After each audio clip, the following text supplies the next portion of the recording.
Welcome to the Genius Factory. Enjoy the video. You begin by narrowing requirements. Device, latency, and privacy matter.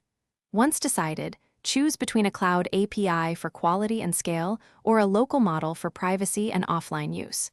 Make sure to gather representative text, special names, and desired voice samples so you can test intelligibility and tone. Then create API keys or download the model weights. These are the first actionable steps that let you move from planning into implementation without unnecessary delay. Now you integrate the engine. Install the SDK or runtime and authenticate with your API key. If local, provision GPU or CPU runtime.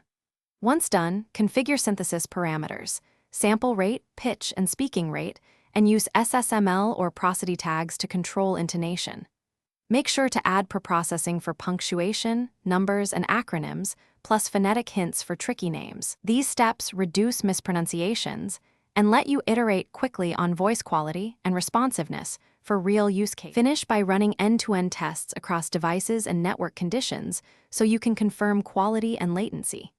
If things are slow, optimize with streaming output, caching generated audio, or batching small requests. Make sure to validate SSML and your preprocessing pipeline when pronunciations fail.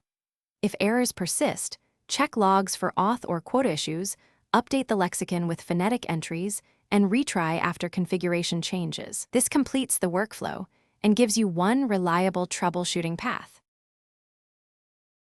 Thanks for watching. If you found this helpful, don't forget to like and subscribe.